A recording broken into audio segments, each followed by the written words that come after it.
इश्क मुर्शद की last episode होने से पहले ही हैप्पी एंडिंग हो गई। मतलब दाऊद साहब ने भी अपनी ज़िद ख़त्म कर दी और उधर सुलेमान ने भी अपनी ज़िद ख़त्म कर दी और शिब्रा और शाहमीर की शादी करवा दी।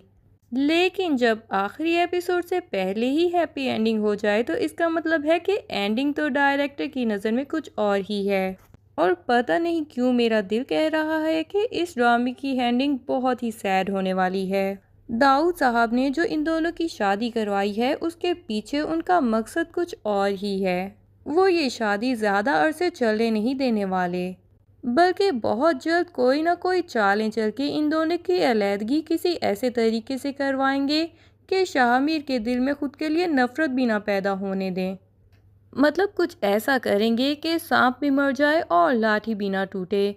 और यकीनन इस साजिश में उनके साथ महरीन भी शामिल होगी। शिब्रा और शाहमीर की शादी करवाने का फैसला दाऊद साहब अकेले तो ले ही नहीं सकते।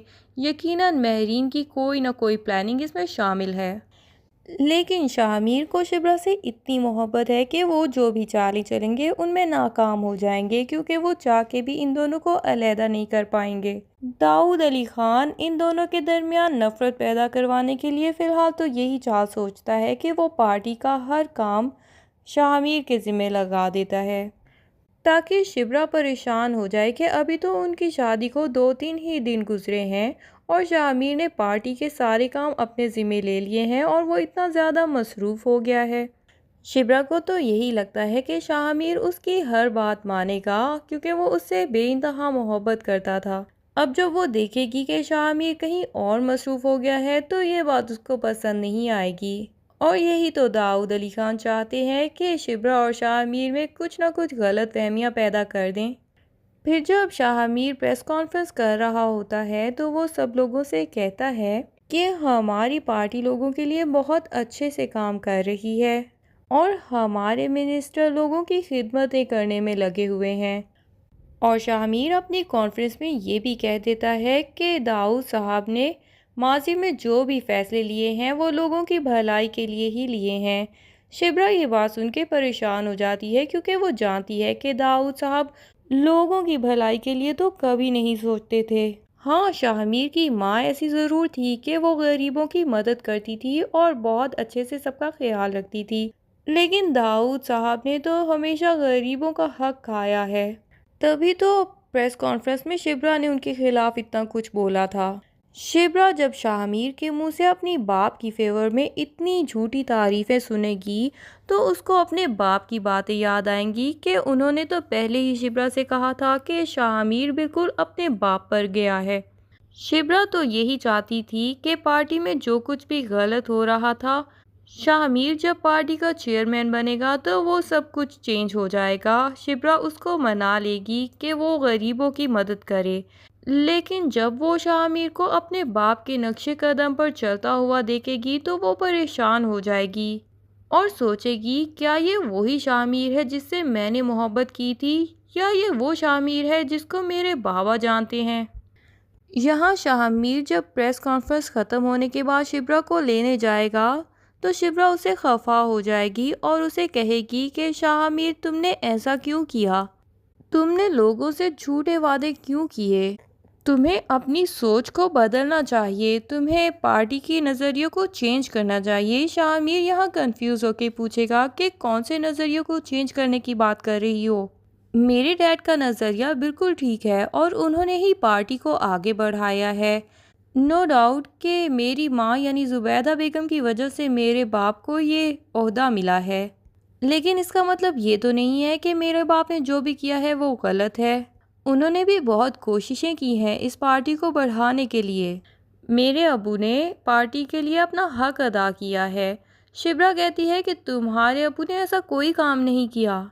यहाँ शामिर को बड़ा गुस्सा आ जाएगा और वो शिब्रा से पूछेगा कि शिब्रा, आखिर तुम ऐसा क्यों करती हो? मेरे डैड से इतनी नफ़रत क्यों करती हो? वो जैसे भी हैं वो मेरे वालिद हैं और मेरे लिए काबिल एहतराम हैं। तुम ऐसा क्यों चाहती हो कि मैं उनके खिलाफ़ खड़ा हो जाऊं? शिप्रा कहती है कि तुम्हें इंसाफ का साथ देना होगा और तुम्हें इसके लिए अपने बाप के खिलाफ़ भी जाना पड़ा तो तुम्हें जाना चाहिए। और शिप्रा बस जिद होती है कि हमें इस पार्टी को अब गरीबों के हक के लिए इस्तेमाल करना है, और इस हक के लिए इस्तेमाल करने के लिए तुम्हें अपने बाप के खिलाफ भी जाना पड़ा तो चले जाना, बल्कि उनको भी राह रास्त पर ले आना। यहाँ शिप्रा और शामिर की सोच में इतना तजाद आ चुका है कि इनकी आपस में लड़ाई हो जाएगी, और शामिर इरिटेट होके उससे कहेगा कि भाई मैं तो तुमसे शादी करके खुशगवार ज़िंदगी गुजारना चाहता था, लेकिन तुमने तो मेरे बाप के और मेरे खिलाफ एक महाज खड़ा किया हुआ है। और ये सब लड़ाइयाँ करवाने के पीछे एक्चुअली दाऊद साहब की ही साजिशें हैं। उनकी चाल बिलाखिर कामयाब हो गई। दाऊद अली खान जब महरीन से मिलेगा तो उसको भी गुड न्यूज़ सुनाएगा कि हमने जो भी चालें चली थी वो सब कामयाब जा रही हैं। जब से हमने शाहमीर को पार्टी की हर एक जिम्मेदारी दे दी है, अब उन दोनों के दरमियान अनबन होनी शुरू हो गई हैं। शिप्रा को तो मैं जानता ही हूँ कि वो अपने वालिद की तरह असूलों की बहुत पक्की होगी, और जब वो असूलों की बात करेगी तो शाहमीर को डेफिनेटली उस पर गुस्सा आएगा। और जब छोटी छोटी बातों पर इतनी मुखालफत हो तो वो रिश्ता बहुत ज़्यादा अरसे तक चल नहीं सकता। लेकिन महरीन अब काफ़ी बदल जाएगी, वो शाहमीर से सच्ची मोहब्बत करना शुरू हो जाएगी, तो वो शाहमीर और शिप्रा के दरमियान नफ़रत पैदा करवाने के हक़ में नहीं होगी। वो अपने बाप की और दाऊद की बातें सुनती तो है, लेकिन उसको अब ये बातें पसंद नहीं आती, और ना ही उसकी अब कोई ऐसी ख्वाहिश है कि शाहमीर उसके कदमों में आ गिरे। यहाँ जब महरीन शाहमीर को पाने की अपनी जिद छोड़ देगी तो दाऊद साहब भी शिप्रा के खिलाफ नहीं रहेंगे, लेकिन शायद अपोजिशन में से कोई शाहमीर को मरवा देगा, या फिर कोई ऐसा हादसा होगा कि शाहमीर की मौत हो जाएगी, और उसके बाद दाऊद साहब बिल्कुल बदल जाएंगे। अपने इकलौते जवान बेटे की मौत देखने के बाद उनका दुनिया में से लालच ख़त्म हो जाएगा, और फिर इस पार्टी की चेयरपर्सन वो शिप्रा को बना देंगे, और शिप्रा फिर पार्टी को उसी रास्ते पर लगा देगी जिस रास्ते पर जुबैदा बेगम पार्टी को लेके जाना चाहती थी। शिप्रा की लाइफ में अब और कोई खुशी नहीं रहेगी, तो वो अपनी ज़िंदगी गरीबों की खिदमत करने के लिए गुजार देगी। और अब शिप्रा भी जब कब्रिस्तान जाएगी तो कब्रिस्तान में जिस तरह शामिर को अपनी वालिदा की रूह नज़र आती थी, इसी तरह शिप्रा को भी उसकी वालिदा की रूह के साथ साथ शामिर की भी रूह नज़र आएगी, और शामिर की वालिदा बहुत खुश होंगी कि उन्होंने पार्टी जिस मकसद के लिए बनाई थी वो मकसद बिलाखिर पूरा हो रहा है। ड्रामा जहाँ थोड़ा बहुत बोरिंग होता जा रहा है, वहाँ ये बात भी समझने की ज़रूरत है कि अमीर लोगों और स्पेशली पॉलिटिशियंस की ज़िंदगी जितनी खुश दिखाई देती है उतनी खुश होती नहीं। जैसे एक आम आदमी की ज़िंदगी में छोटी छोटी ही बहुत सी खुशियाँ होती हैं, इस तरह अमीर लोगों की ज़िंदगी में जो छोटी छोटी खुशियाँ आती भी हैं अक्सर वो भी छिन जाती हैं। एनीवेज, दाऊद साहब अब अपने आप को मुकम्मल तौर पर बदल लेंगे, और वो सुलेमान से भी सुलह कर लेंगे और उसको दोबारा से अपनी पार्टी में शामिल भी कर लेंगे। इस तरह ड्रामे की थोड़ी सैड और थोड़ी सी हैप्पी एंडिंग भी हो ही जाएगी।